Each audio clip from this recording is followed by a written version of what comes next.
Ako pala crush mo? Nice taste, by the way.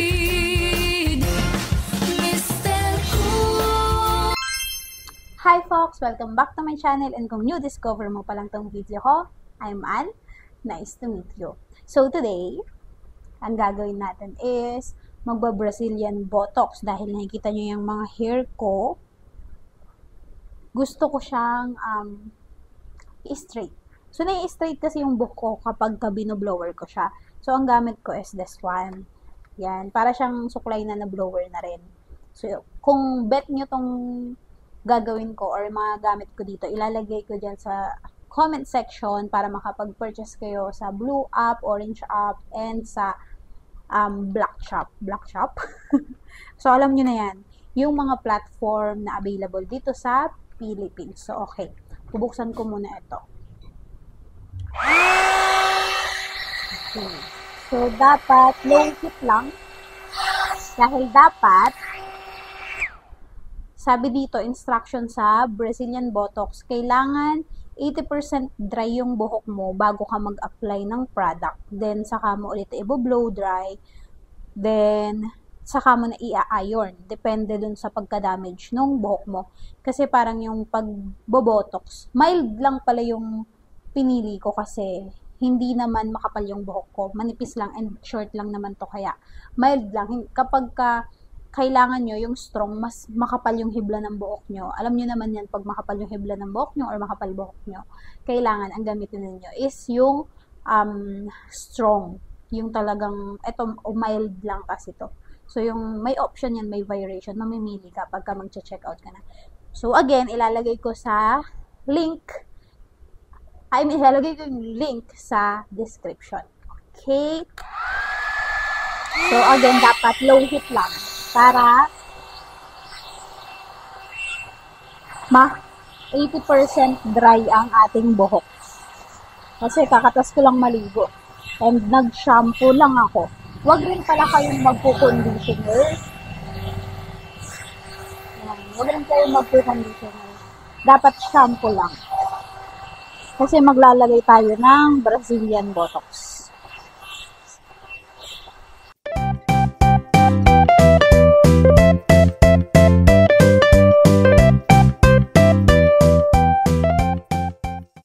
Okay, so off na. Okay, so ang ating gagawin next step is i-apply na natin ng product. Hold on. Ayusin ko lang yung salamin ko para kita ko din yung i-apply ko. Okay, so kita nyo hindi pa siya ganun katuyo, hindi rin siya sobrang basa. Okay, so kapag ganyan, nasunod na natin ang instruction na dapat 80% lang siya. Okay, so again, ito yung gagamitin natin, ha. Kerabond Ultra Brazilian Botox. This one. Again, ha, ang link ilalagay ko sa description. Okay. Dahil wala ako lalagyan, dito ko na lang siya ilalagay. Then, wala rin akong brush. Yes, kasi mahilig ako manood ng mga DIY. And if you're watching this, diba, pares tayo. Hilig manood ng DIY. So, wala rin akong pang-apply, kaya suyod na lang yung gagamitin ko. Buti may nahanap nga ako, kasi ang suklay ko ganito. Yan. So, hindi siya pwedeng mag-apply, kaya kinalkal ko pa to. Buti may nakita akong mas ganyan. So, gaganyan-ganyan ko na lang siya. At least, okay na yan. So, ito yung product natin. Lalagay lang natin here sa ating lagayan.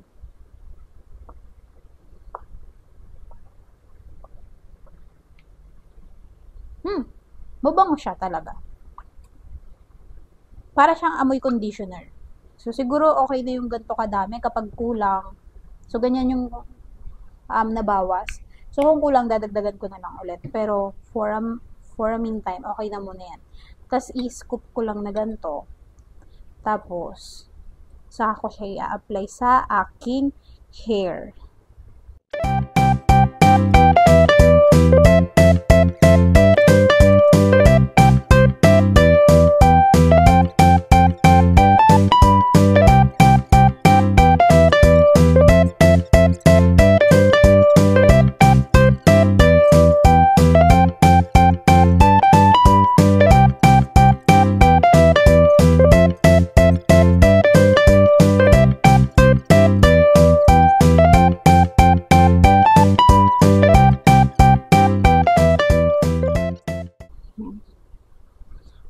covered na ang buong buhok.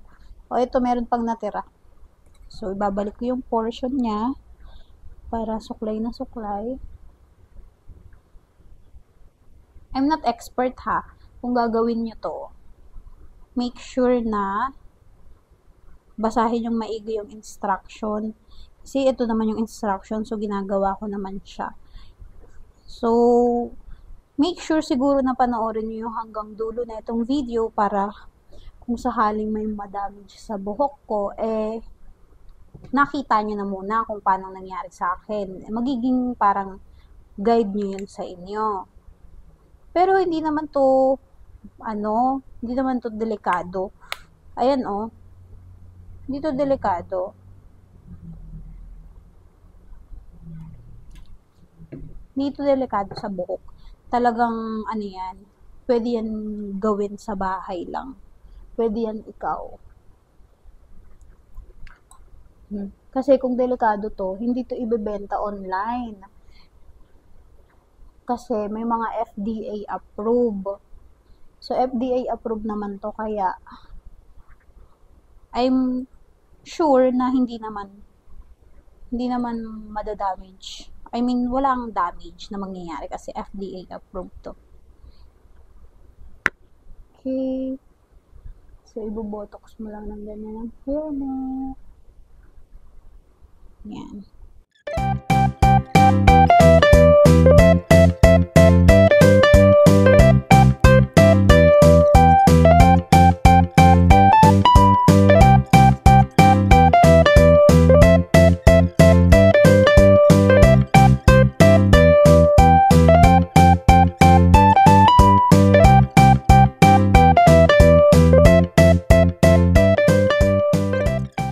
Yan, diba?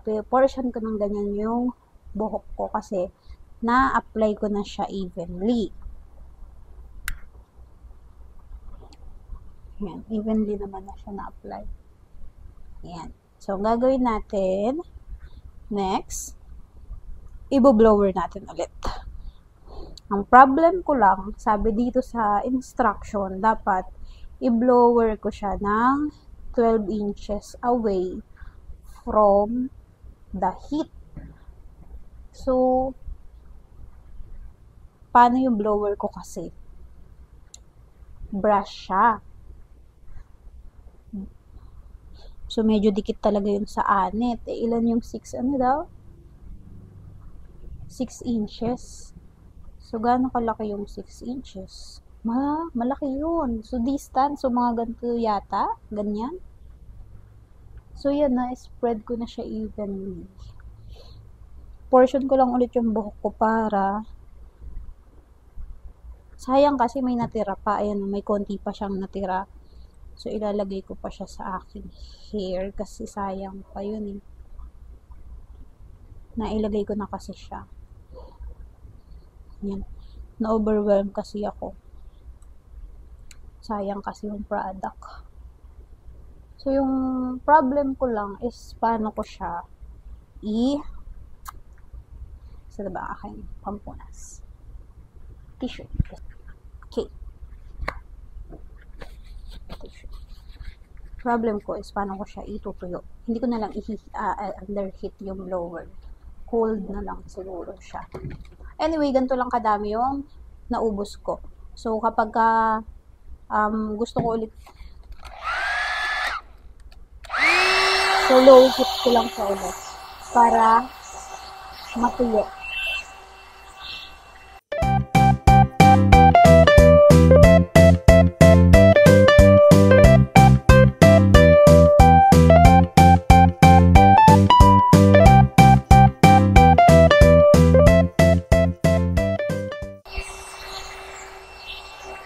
Mas mahirap nang tuyuin yung buhok kapag talagang parang basang-basa siya. Pero yan, medyo natutuyo naman na siya.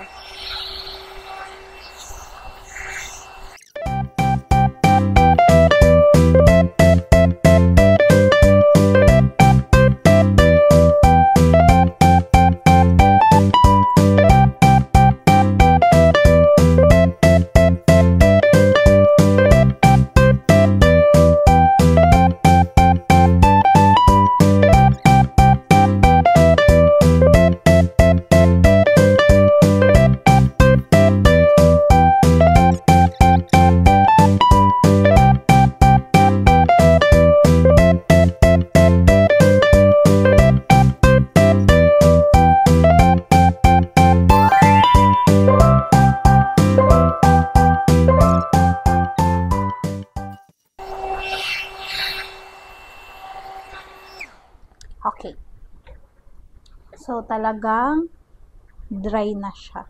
Ayan. Bouncy. Grabe, di ko pa pinaplansya yan ah. Binlower ko pa lang yan. And sobrang bango niya. Talagang amoy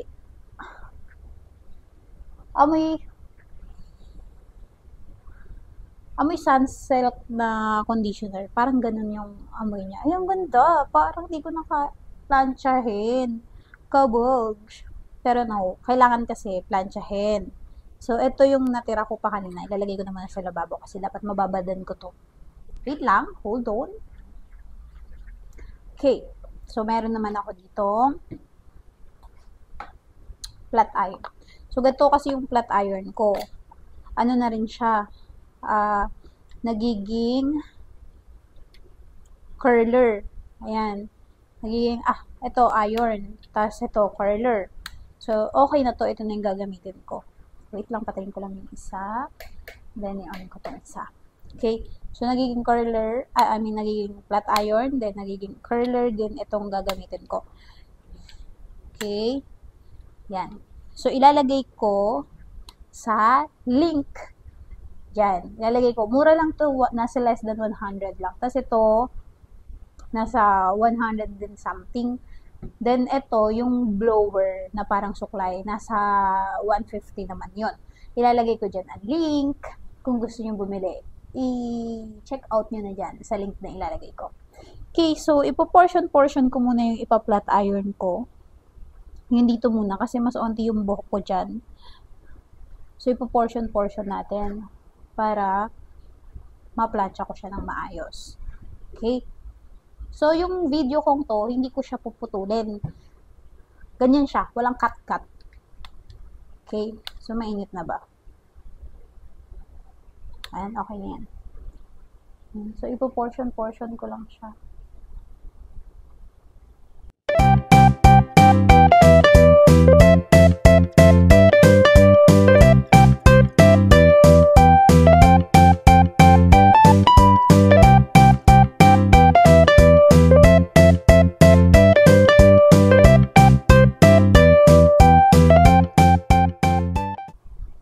So, ang pinakamatagal na dito kung gaano katagal mo siya pa-planchahin. So, hindi ko sure kung mako-cover ko ba yung buong process ng pagpla-plancha ng hair kasi parang sobrang tagal. Baka hanggang mamaya pa ako matapos dito sa pagpa-plancha. Yun o, kasi ang napaplancha ko ito pa lang. Itong part pa lang na to. So, yan pa lang yung napaplansya ko.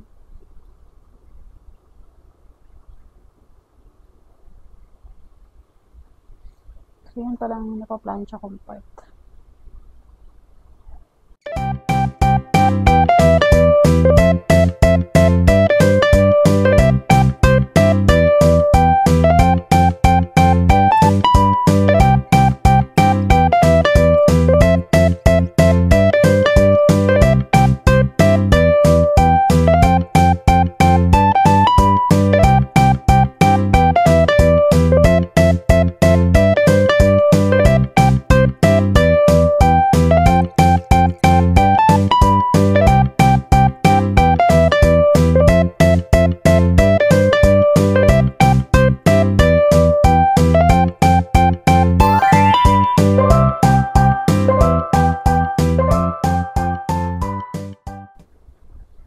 Ganda.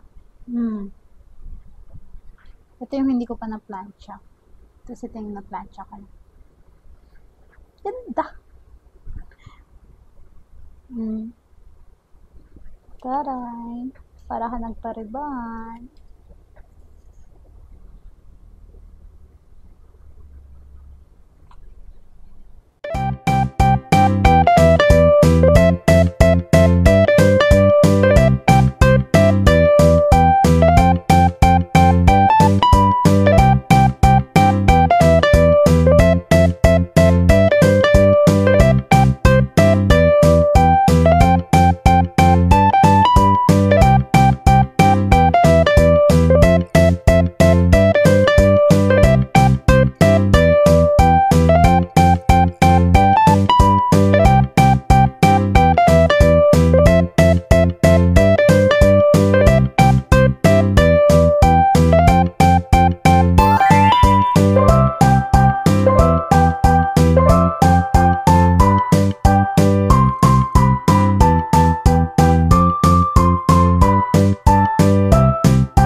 sulat ko. Kaya careful lang talaga. Yung pinaka, ayun na, kita niyo yung makulit na yan, umuumbok yan yung pinaplansya kong pilit para hindi siya lumaban. Ayun, nakuha ko na. Kukuha siya pala pag ganyan.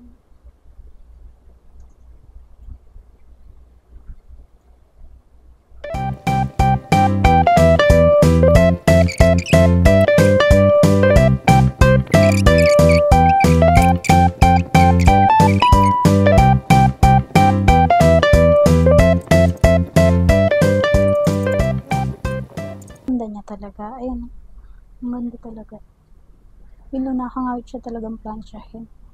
So, tapos na ako dito. Dito naman ako sa side na ito magpa-plansya. Ayan yung difference. Nakikita niyo ba? Okay. So, dito mas flat na siya. Then, here medyo nakaumbok pa. Okay. So, dito naman tayo sa kabilang side.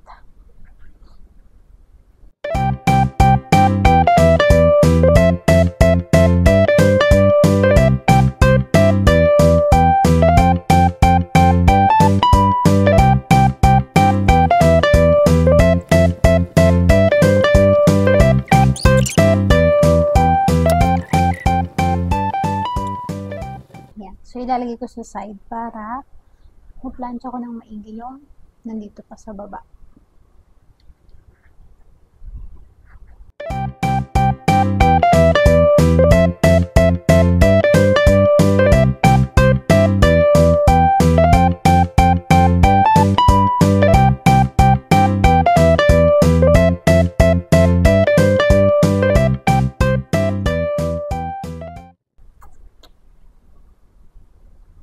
Iba talaga. Ganda. Ganda ng hair mo, girl. Dinaig mo pang nagpariban. Straight na straight ang buhok.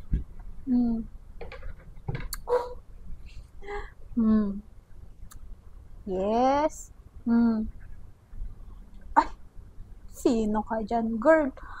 Nakapangasawa ng foreigner.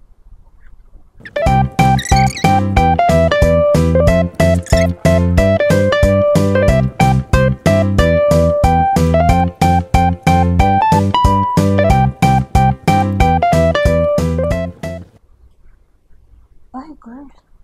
Ba talaga ang ganda mo?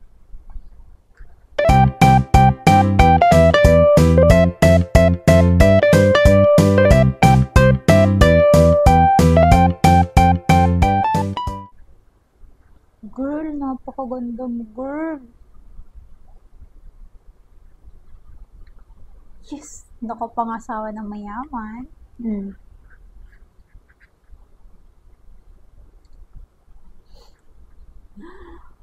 Bugsak na bugsak ang hair mo.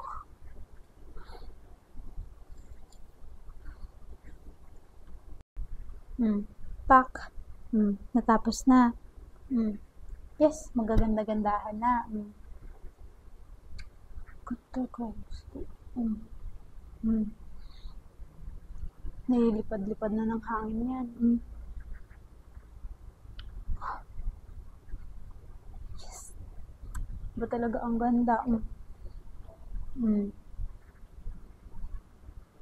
Ayan lang, ha? Yes. Apa. Humahangin-hangin pa. Apa. Di mo talaga to kaya.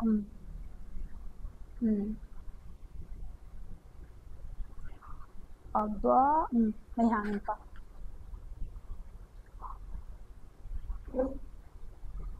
At tama na. Yung link ilalagay ko sa description. Bye! Apakaganda. Ang ganda. Ito lang. Ito lang yan.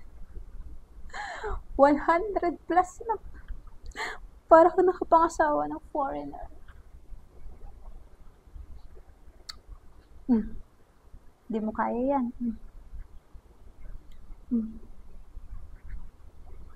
Yes! At siya, bye na. Masyado na ako maganda.